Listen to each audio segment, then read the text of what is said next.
이렇게 살펴본 것처럼 박근혜 대통령이 세월호 참사 전후로 그리고 특히 참사 당일 혹은 그 직후에도 각종 피부 미용 시술을 꾸준하게 받았을 정황이 포착됐습니다. 대통령이 사라졌던 세월호 7시간 의혹을 푸는 열쇠가 될 수 있을지 취재 기자와 한 걸음 더 들어가 보겠습니다. 이호진 기자가 나와 있습니다. 자, 앞서 기사를 보면 4월 21일 그러니까 세월호 참사 당일이거나 그 전후에 피부 미용 시술을 받았다 이 얘기잖아요. 저희 취재팀이 청와대 사진기자단이 촬영한 2014년 4월 사진들을 성형외과 전문의들에게 보여줬습니다. 4월 21일 사진을 보면 왼쪽 하관에 살이 부풀어 오르고 그 가운데에 주사바늘 자국이 선명하게 있습니다. 자세히 보니까 실제로 그러네요. 저기 혹시 사진상에 무슨 그 먼지라든가 이런 건 아니죠? 그렇지 않습니다. 동영상으로 봐도 마찬가지입니다. 예. 잠깐 화면을 멈춰서 보면 잘 보이는데요. 네, 저겁니다. 그러니까 동영상과 정지된 사진에서 동시에 똑같은 주사바늘 자국이 나타난다 그런 얘기잖아요? 예, 맞습니다. 지금 왼쪽 볼 밑인데 왼쪽만 그렇습니까? 오른쪽 사진도 한번 보여드리겠습니다. 왼쪽만큼은 아니지만 역시 하관 부분에 멍 같은 것이 보입니다. 비교해서 볼 수가 있을까요? 그 세월호 참사 전에 있었던 사진과 비교를 해보면 4월 15일 국무회의할 때 사진과 비교를 한번 해보겠습니다. 세월호 참사 하루 전인데 보시는 것처럼 깔끔합니다. 결국 세월호 참사가 일어났던 16일 전후부터 21일 사이에 미용 시술이 이루어졌을 것으로 추정할 수 있다 그런 얘기가 되는데 구체적으로 언제 어떤 시술이 이루어졌느냐 이것도 알아봤습니까? 저희가 접촉한 모든 성형외과 전문의들은 미용 시술은 확실하다고 입을 모았습니다. 그런데 구체적으로 어떤 시술인지에 대해서는 의견이 조금씩 엇갈렸는데요. 우선 피부 주름을 없애기 위해서 주입하는 필러를 많이 넣었을 때 생기는 현상처럼 보인다는 의견이 있었고요. 또 다른 전문의들은 이거는 실 리프팅 시술로 인한 흔적이거나 아니면 그 부작용이라고 지적했습니다. 필러는 청문회에서도 많이 화제가 됐는데 실 리프팅 시술은 처음 나온 얘기 같습니다. 실 리프팅 시술의 경우에는 피부에 가는 실을 삽입해서 피부를 당기는 건데요. 일단 리프팅의 경우 주사 바늘이 실이 들어갈 수 있는 구멍을 만드는 것이어서 필러보다 더 크다고 하고요. 또 주변이 이렇게 부은 것은 성형용 실에 있는 돌기가 들어가는 과정에서 피부를 건드려서 그런 것 같다고 했습니다. 예.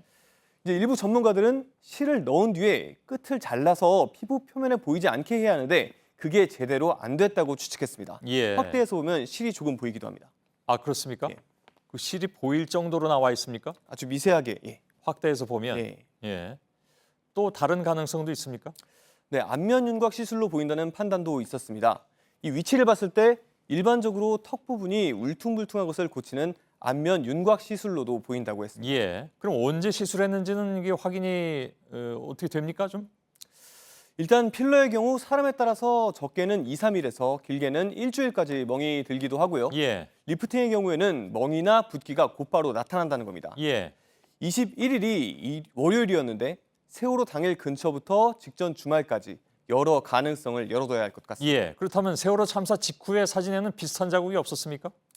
네, 세월호 참사 다음 날인 2014년 4월 17일 진도체육관을 찾았을 때 사진을 보면요. 예. 이게 외부에서 촬영을 하다 보니까 조명 문제가 좀 있기는 있는데 그럼에도 이른바 입가 주름 쪽에 마리오네트 라인 곳곳에 멍이 보입니다. 예. 입술에도 보이는 것 같습니다. 네, 박근혜 대통령 거의 임기 후반 내내 보이는 멍 자국으로 필러를 주기적으로 한 것으로 추정됩니다. 그건 전문의들의 얘기입니까? 주기적으로 사진에 멍 자국이 포착이 된다면 그렇게 볼 수 알겠습니다. 있다고 말을 했습니다. 그러면 주로 어떨 때 이렇게 피부 시술을 했는지도 확인이 됩니까? 취재진이 대통령 얼굴에 멍 자국이 발생한 시기를 확인한 결과 해외 순방이나 외국 VIP 접견을 앞둔 때가 많았습니다. 세월호 참사의 경우 그 다음 주에 4월 25일이 한미 정상회담이었습니다. 오바마 대통령의 방한이 있었는데요. 저희들은 그때 팽목항에 있었습니다. 네, 맞습니다. 예. 이를 앞두고서 시술을 하지 않았느냐는 의혹이 제기되는 겁니다. 예. 그렇게 추정하는 다른 경우는 또 어떻습니까? 더민주 이재정 의원에서 받은 청와대 의약품 처방 내역을 보면 이게 중요하겠군요. 맞습니다.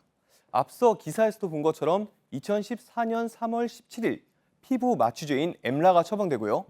그 이후엔 헤이그 핵 안보 회의가 열립니다. 그렇습니까? 예, 그리고 국소 마취제인 리도카인을 보면 이 경우에 이제 마취가 필요한 미용 시술에 쓰이는데 예. 달력을 보면 2014년 3월 31일 처방을 했다고 나오고요. 8일 뒤에는 한 호주 정상회담이 열립니다. 같은 해 12월 5일에 처방되고 5일 뒤에 한 말레이시아, 한 베트남 정상회담이 열리고요. 예. 이듬해에도 비슷한 패턴이 3번 나타납니다. 예. 자, 이렇게 해외 순방이라든가 외국 사람 정상들을 만날 때가 사실은 언론에 많이 노출될 때라고 생각할 수도 있겠죠. 예, 맞습니다. 예. 결국 누가 했느냐 이 문제로 돌아갈 수밖에 없을 것 같은데요. 예, 지금 시술을 했을 거라고 거론되는 인물은 크게 3명입니다. 아까 말씀드렸던 것처럼 먼저 김영재 원장인데 세월호 참사 당일에 오전에 장모의 프로포폴 처방이 허위라는 의혹이 지금 제기된 상태고요. 예. 이 때문에 반드시 당일이 아니더라도 전날 저녁이나 참사 이후의 휴일도 진료가 불가능한 것은 아닙니다. 예. 이 밖에 대통령 피부 자문의인인 세브란스 병원의 정기환 교수와 같은 팀 교수도 함께 언급이 되고 있습니다. 예. 당사자들은 참사 당일에 광주 학회를 갔다며 물론 전면 부인하고 있습니다. 예. 마지막으로 세브란스 병원 내부에서는 대통령 커터칼 상처를 봉합했던 또 다른 교수라는 의혹도 제기되는데요. 취재진이 본인에게 확인을 했지만 역시 부인하고 있습니다. 예, 알겠습니다. 자, 이 내용은 다시 좀 정리를 해서 2부에서 간략하게 좀 다시 한번 알아보도록 하겠습니다.